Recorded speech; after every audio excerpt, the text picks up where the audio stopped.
I never planned to be a filmmaker. In fact, I never thought that I'll be a filmmaker. I came from a family of artists. My dad is an artist. My grandfather is an artist. In fact, he's one of the architects who had designed Manila City Hall. So his name is there also engraved in the Philippine Science High School. My grandfather is one of those. So therefore, art really runs in our vein. Now, since art really runs in our veins, so I know the aesthetics, I know what is appealing to the eye, so no wonder it's easy for me to blend myself in the industry of filmmaking. Now, as soon as I discovered the beauty of filmmaking, that is the time I have dived in, studied the deeper things about filmmaking, editing, color grading, so on and so forth. You know that, guys. Then, since I have also the background of writing way back home in the Philippines when I was in college and high school, so it was easy for me to produce a film that is leaving an impact in our society.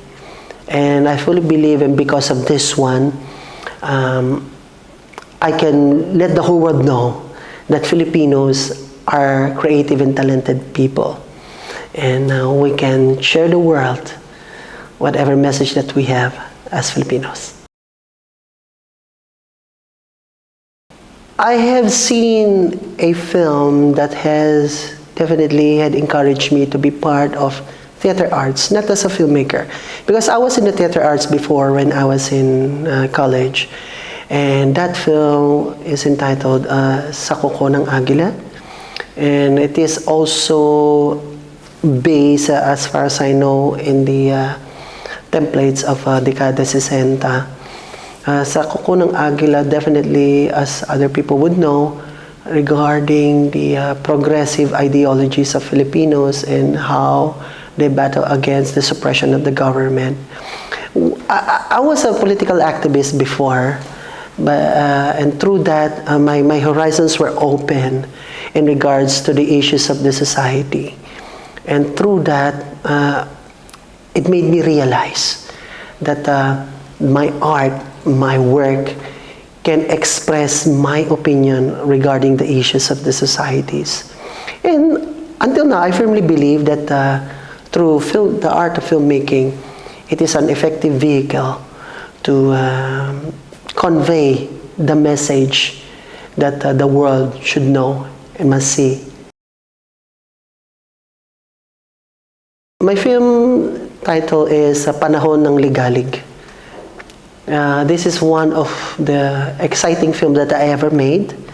It is based in one part of the Philippine history when the Philippines had opened its borders and territories for the Vietnamese refugees, when Vietnamese have suffered from the war that happened in Vietnam. So some of them had traveled through boat going to Philippines, and they landed in Bataan. And through Bataan, the Philippine government had allocated a place for them in Puerto Princesa, which is now called as Vietville. Now, in that part of the Philippine history, I have put in a fictional story regarding two Vietnamese siblings, sisters, Lin and Bin Van Ho, who were eventually adopted by the village chief. And they were taught of the ways of Islam.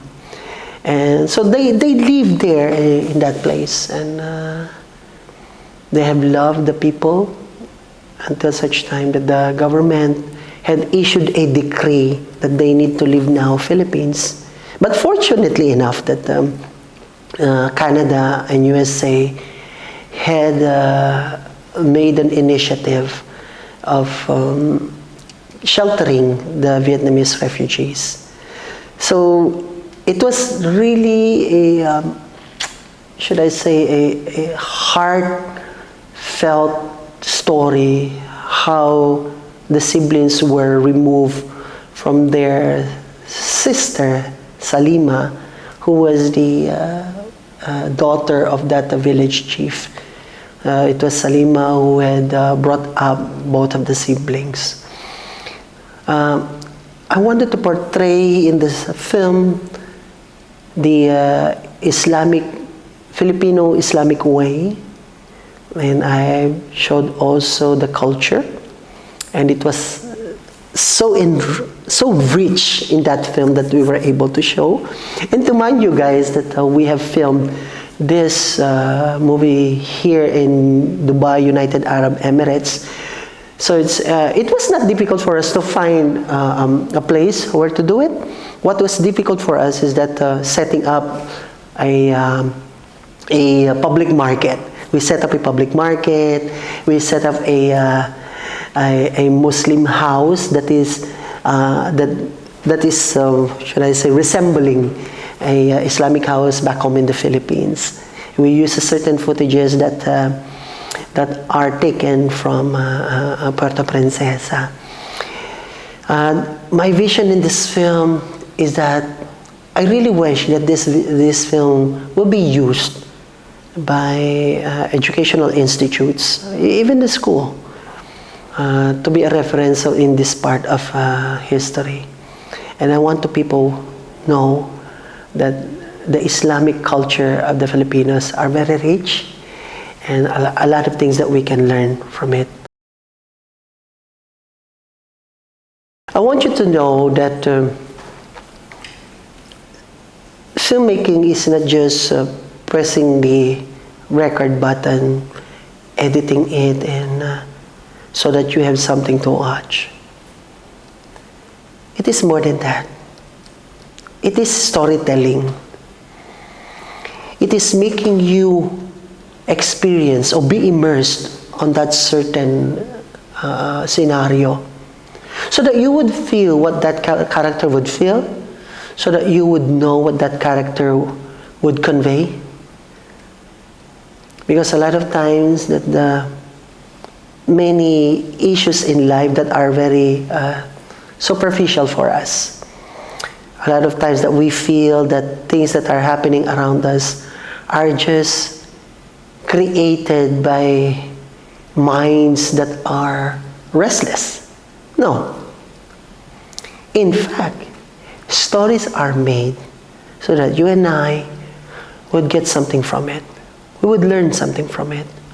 It would help us to develop our character and build our personality. Now, when in regards to Philippine films, I fully believe that we are 100% ready to take over and dominate the filmmaking industry internationally. Please continue to dream, continue to make something that the world had never seen before.